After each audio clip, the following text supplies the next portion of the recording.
Ignition sequence start. 6, 5, 4, 3, 2, 1, 0. Liftoff. We have a liftoff.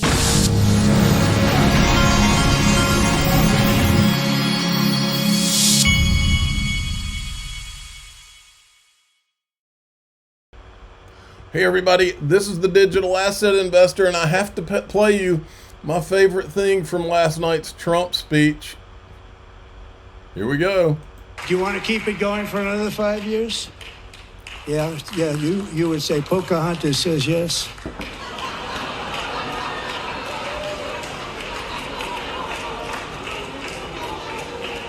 Boy, she is a mean, nasty woman. I can't imagine what her poor husband goes through. Okay, the market has come up a little bit. We're about to cross back into $3 trillion territory. Let this be a lesson out there about dips when all the news ahead of us is positive, kids. Uphold's run a community poll amidst all the Bitcoin maxis screaming and crying for the last few days about XRP being in the digital asset reserve. Other valuable cryptocurrencies will be included in the U.S. crypto reserve. If you had to say which digital assets would you have the U.S. hold? XRP, ADA, Sol, Bitcoin, Ethereum, in that order, the way Trump ordered them, wins with 53%. Now, Tyler Winklevoss doesn't understand that the digital asset investor has a very long memory, a very long Ethgate memory, especially. He says a strategic Bitcoin reserve is really not a choice if you look at the game theory and national security ramifications. It's a must. Well, he's correct that there are national security ramifications, but he's wrong about what they are. Because people that in Trump's administration have already tried to warn people about it. They tried to warn Jay Clayton. Remember this? I said, yeah, he's right about the national security ramifications. He just got wrong what they are. Luckily for him, both ex-SEC Commissioner Joseph Grunfeld and Donald Trump's current director of the CIA, John Ratcliffe, warned Jay Clayton not to sue Ripple because of the national security implications of China's dominance of Bitcoin mining. Jay Clayton ignored both. This is the letter from Joseph Grunfeld, where he's talking, and he references the National Security Director's letter too. And right here is what you need to see. Chair regarding the issue and has offered the chair a briefing on the threat to national security posed by the dominance of Bitcoin and Ether with no effective US-based competition. That's what they try to do, is create a Bitcoin, Ethereum monopoly. These same Bitcoin maxis that are complaining are the same ones that were cheering when Ripple got sued. And these guys, Jay Clayton was warned. As we await the crypto executive order, they say it's a matter of national security, possibly addresses XRP. Remember that Jay Clayton was warned a month before he dropped the lawsuit. U.S. Intelligence John Ratcliffe, here he is, Director of National Intelligence John Ratcliffe, wrote SEC Chairman Clayton with concerns about China's digital currency influence earlier this month. Other regulatory restrictions for digital currencies, the U.S. also appears to be concerned about China's hold on cryptocurrencies. A senior intelligence official reportedly told the Washington Examiner that there are serious national security concerns about China's control over Bitcoin and Ether. Now that was back to Ethereum's credit. That was back when they were proof of work. Now they are proof of stake. And so that part of it doesn't apply, but the part about the disguised Ethereum whales from the ICO and the Chinese investment, that part does apply. So there you have it. The modern investor totally gets it. Ripple has done nothing but try and bring the industry forward. If you don't know about that, if you don't care about that, if you don't own XRP, the X is somewhere in one of the, I don't know which corner that it is, but you can leave. Bye, thank you. We've been going over this for such a long time that Ripple has done monumental things. I saw people trying to justify why Solana should be there when it's literally for the last 5 years been nothing but scams and was also the largest holding. They held. Let me tell you why. Because that's the VC pump gang model. They did the same thing with Ethereum. And remember when Joseph Lubin had the token foundry, when they thought they had that monopoly in place, and then he got rid of it once he started getting worried about Gensler coming after him? That was the same thing. All the VCs, they had their little monopoly in place, and it was nothing but meme coins and garbage, cartoon monkeys and bullcrap. And they knew they could make billions in the interim, and they did. The majority of it from FTX and it's the same group that's pumping Solana and now Sui, whatever you call it. Bankman-Fried. I saw a lot of people getting angry because Litecoin wasn't part of the reserve. And I said before in another video, I don't know why people can't just be happy for each other. The fact that any of these coins would be put into anything being held by any country is monumental, and it's going to bode well for the rest of the market. Instead of complaining, you should be happy for the guy next to you. Also, and I'm going to say this in the most logical way possible. If you've been into crypto for anything more than 2 or 3 years and you don't have exposure to Bitcoin, Ether, and XRP, that's kind of your fault. We've known what these coins have been up to for years. Was it the fact that Ripple partnered with 12 central banks that confused you? Was it the part that they've been working with world governments to also use XRP and to put their central bank digital currencies and stable coins on top of the XRP block? What exactly confused you about the success of Ripple and XRP that would lead you to believe that they weren't going to, even if they had never been added to the reserve, XRP was going to hit $10 over the course of this cycle anyway? I agree. Okay, here's another clip from him. He's been saying some good stuff. Grown men on Twitter began to strife and, really let each other have it. This is what it's really all about, what he's about to tell you. People who really like Bitcoin were upset that the letters XR and P were mentioned in any kind of a reserve. This is still going on right now. The head of Coinbase, Brian Armstrong, and the Winklevoss twins, who run the Gemini exchange, have both today come out in heavy opposition of said thing simply because the letters XRP, not really, because the letters XRP are there and that it's not specifically just Bitcoin. If you dig a little bit further, especially if you've been in the space for a while, you'll know that back in 2014, the Winklevoss twins announced that they were not only into the Bitcoin space, but that they, 11 years ago, already owned 200,000 Bitcoin. So that's what I've been saying over many years. I was like, do people still think they have only 200,000 Bitcoin? They probably, I would logically assume, the Winklevoss twins probably have anywhere from 500,000 to 1 million Bitcoin. That is just complete logic at this point.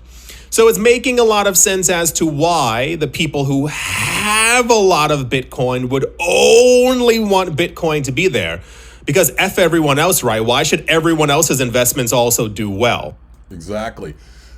I'll say it again. What these guys fear, the reason they want it only to be Bitcoin, they know without a government mandate, with utility coming for the digital assets like XRP, what they're really saying without saying it is, hey, give us the Bitcoin reserve by ourselves. Look, all of those are going to make money because they know it. All of those are going to get, they have actual utility, and Wall Street's coming, and the whole thing's about to explode, and tokenization of real world assets. So don't let them have that too. Don't let them have a bit of reserve too. They're going to have all that utility. This is our thing. This is the only thing that's going to make our thing keep going up, is if we have a government monopoly of some sort. That's what it's about. And pumping their bags. That's all it's really about. Now, I can't let some of this look. Ethgate is and was real, and there's certain things we can't let go on this channel. Kyle Samani from Multicoin Capital has been invited to the White House summit, and I said it would be a shame if Donald Trump wasn't aware of who his guests are. who his guests were. Let me give you this little reminder. This is Kyle Samani back when we were uncovering Ethgate. Remember, Kyle Samani's Multicoin Capital, his limited partners were two of the venture capital firms in the room when Bill Hinman when they were asking him for the Bitcoin Ethereum free pass. Okay, this guy's two limited partners were Andreessen Horowitz and Union Square Ventures, and they were the only two venture capital firms in that room.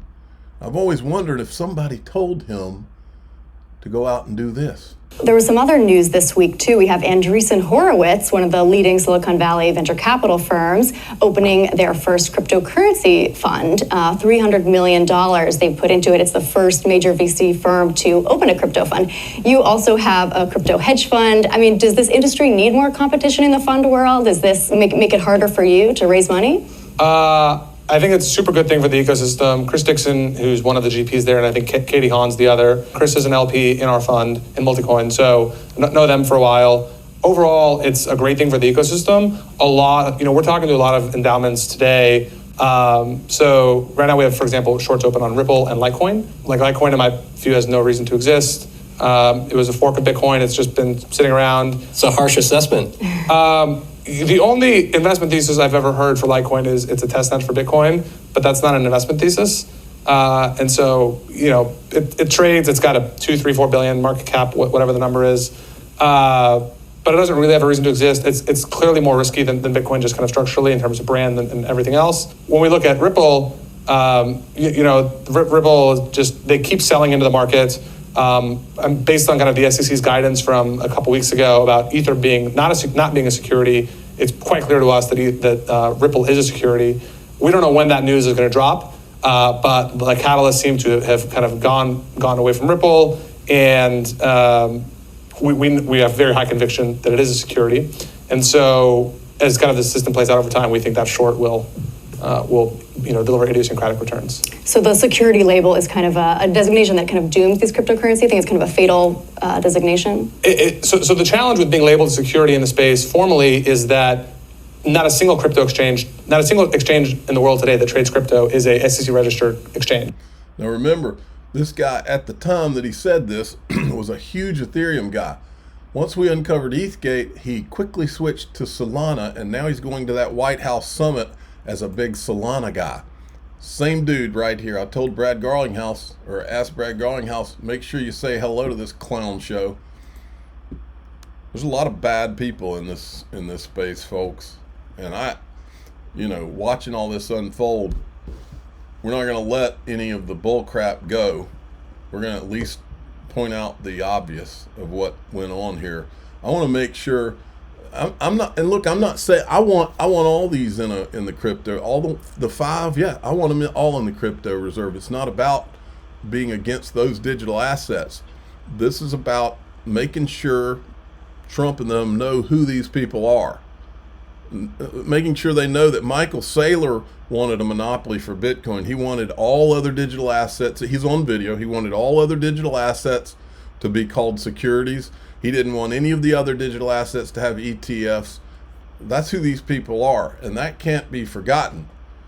And I want to make sure that Trump knows, so he knows the right thing to do. Big winners of U.S. crypto policy. Look at this chart. This thing's beautiful. ETF applications, XRP. Blockchain projects attend White House, XRP. Mentioned by Trump, XRP. Made in USA, XRP. XRP and Cardano looks like they satisfy all the boxes. This right here is not even true. Ethereum went to Switzerland, as I recall. I don't think they conducted their ICO in the United States, did they? I don't know. Stephen Narioff would know where they were sitting. I'm not sure. Bitcoin, we don't know that it was made in the USA. They say that they met with the 4 Satoshis in California, but the Bitcoin maxis can't tell you. It would destroy the whole thing if they said, oh yeah, Satoshi was in America. They're in quite the dilemma.